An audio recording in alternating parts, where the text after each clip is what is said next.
YouTube, a press outlet, made the top 16 roguelikes of all time. Brace yourselves. I don't want to spoil anything, and I'm not saying it's rage bait, but I'm not saying it either. I can't wait to hear in the comments below what you think of this top 16 roguelikes of all time, according to IGN. Is that The Last of Us?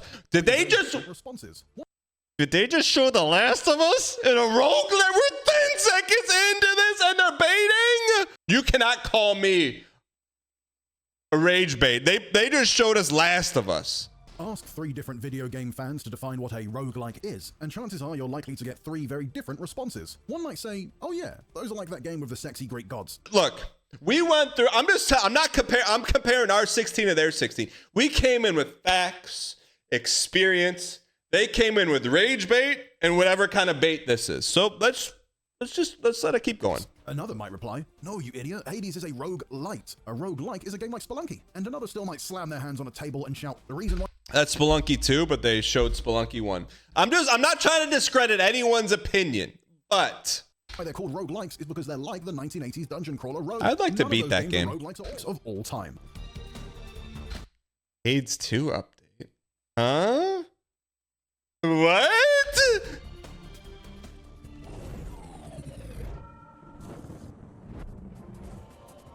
Cult of the Lamb may present itself as a cutesy little tile, but what hides behind its soft wall is a hard edge full of excitement. Is this sponsored? Is this sponsored? No, this is like a farm builder. Bro, you know what? I will tip the cap. I'm tipping the cap to IGN right now. Look, some people think I bait. I don't bait, but if you were using your term, they baited me. They literally, the hook, line, and sinker. There's no way this is real. There's no way this is real. Cult of the Lamb is quite like nothing else on this list. It's a linear game. There's an A, B, C, D, all the way to Z. No! No! No! No! No! No! No! No! Sometimes you say I bait. Sometimes when we're in this bubble, sometimes you need a little comparative. Okay, the comparative. Oh, Dan's baiting. His takes aren't good. And then I show you what else is out there. All of a sudden, this kind of looks a lot better. Top-down bullet hell roguelike from Dodge Roll sees an assortment of cheery pixel art. Looks a little bit better. Carried through to a level of detail we didn't think possible. Like yeah, guns were good. And there are more of them than you can shake a joystick at. Between the excellent bullet hell all true. Gameplay, the plethora. That's all true, but why is it at 15? Great art too, man. Great art. Great art. The follow-up to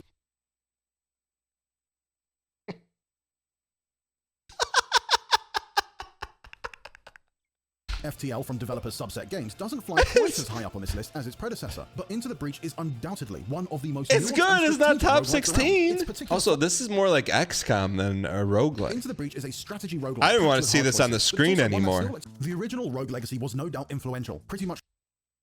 This is getting bizarre. This is getting bizarre. This is beyond rage bait, it's bizarre bait. Like, I thought Rogue Legacy 1 was very good. Rogue Legacy 2, I don't like... I felt like Rogue Legacy 2 we were so excited for, and it just didn't move anything forward. It made you miss Rogue Legacy 1.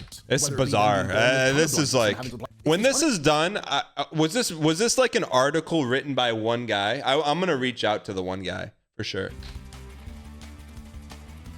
Monster Train 2 is a fantastic upgrade for what was already one of the best deck building roguelikes.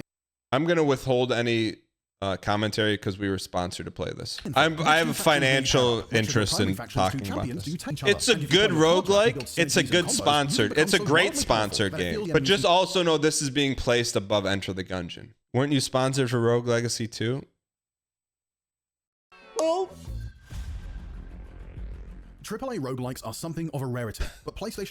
Okay, I will say this. I thought Returnal was really close to cracking the top 16 as a 16.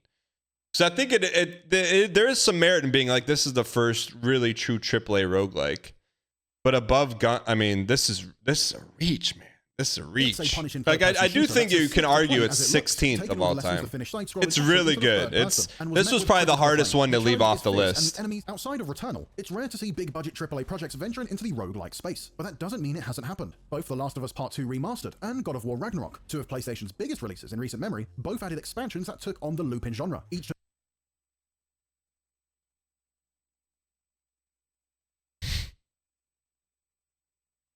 took a different approach though, with Naughty Dog aiming for a more arcadey experience. No Return showcases The Last of Us Part 2's sneakily deep stealth combat systems, having you take on different wave-based challenges against both human and This has to be enemies from different sponsored. locations across the story of the PS5 reissue. The PS5 Ragnarok had DLC to. was an altogether more interesting idea, one that served as an epilogue to 2020's epic story, with Kratos forced to face ghosts from his Greek past in a mysterious Norse realm. Both No Return and Valhalla are interesting experimentations in how to expand firmly narrative-led games into different Bro genres. spent more time talking about God of War and The Last of Us than Enter the Gungeon. With its dead simple graphics and basic map and That's design, close. Vampire Survivors seems like it has no This is the business being as first compelling one as they it hit does. on. And yeah, you can so easily lose a But also, it's hard to take. How do you take this serious when you got Gungeon as a bottom feeder? Gungeon is this better than Gungeon? It's not. A roguelike where information is its most valuable commodity. It's good, man. But you're really they're playing with fire, man. They're playing with fire. Blueprints tasks you with a simple goal: find a locked room in a house. It's Where it goes from unique, there, though, we'll have it's even the most innovative. battle-hardened of puzzle game fans scratching their heads as mysteries upon mysteries build up. With each But run, once you're stories of done, you're elaborate done. dimensions, like the Me, phrase when I'm in a down rage to bait blueprint, each run competition asks you to build with up one as you IGN, build maybe one of the Seeing much greatest more about puzzle what those games of secrets all are, time. with You're not even close to being done with blueprints. I certainly am. This is good, man. This is so polished. The thing that gets me about Dead Cells is it like it's so polished. There's so much depth. It's so fun. The gameplay is amazing. The loop's a lot of fun. It's challenging. It just feels like it, at least from my side, it like never caught on. Like as maybe because we waited too late to play it. As like when we'd play this, numbers would get halved. Dead Cells dead analytics. Yeah, that's my only knock on it. People didn't like watching it. Remarkably approachable despite being packed with complex systems waiting for those willing to lose themselves to it. It's around 10. It's around 10. I really like this. This is like I feel like I'm in an airport right now though. Like I can't play any more Balatro. I really can't. Okay, that's fair. I could see this up there. You could make an argument that FTL's top 6. And pausable real-time combat that requires a smart strategy for taking down enemy shield and disabling their systems. And a little bit It's like pausable action. I feel like FTL was the first game to do node maps too. You know, like not only pick 3 but pick 3 paths. Like I really, that was my first experience with node maps like that. Every roguelike asks you I think that's probably the absolute lowest you could put Slay the Spire. Is 5. Like there's still no deck builders that touch this one. There's really not. There's almost every deck builder just feels like an iteration of this. Yeah, maybe the sponsored one we play today will get close.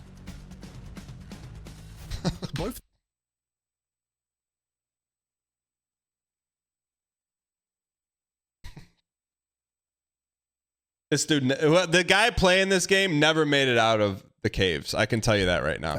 There are more secrets to discover, more biomes to explore, and more importantly, more stories to tell. What about Derek? 2, like its predecessors before, is quite simply one of the most shining examples of emergent gameplay throughout all of video games. And the stories of both glorious triumph and heartbreaking failure are what make it unforgettable. So how do you put it at number 4?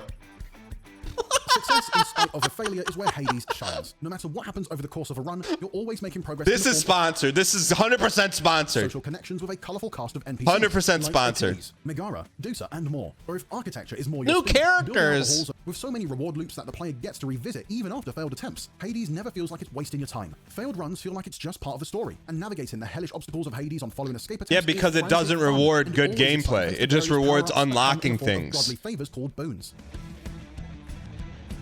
At first glance, one might assume that the Binding of Isaac. So Binding of Isaac's 2, what the heck's number 1? Isaac ultimately plays like a twin-stick Isaac shooter, just with dozens of passive you never played it to experiment with. It's gross, difficult, but insanely rewarding, pushing players to live, die, and repeat until they reach the finish. A decade since its release, The Binding of Isaac not only remains one of the most influential games in its genre, but also the greatest. It's the greatest. Why is it number 2? How do you follow up one of the most beloved roguelikes ever made? Well, it turns out that you just create the best example of that genre to date, with Hades. This is not real. This cannot be real. Hades Hades is third best of all time, and Hades 2 is the greatest of all time? 100% sponsored. Is there an affiliate link in this video to get a commission off of Hades 2? I don't understand. What? Supergiant Games revisited the Greek mythology template. It looks the exact same. What's different? Every aspect of it. Its melee-based combat is fluid, fast, and endlessly exciting, mixed in with magical and otherworldly range. It's the same. He just likes the portraits. No matter how short they may last. That's because there's always something to gain from every moment of Hades 2, especially when it comes to story. Mill's journey through the underworld and up to the peak of Mount Olympus offers more depth than even Zagreus' tale did. No mean feat whatsoever. What is he talking about? He's just throwing random names out there.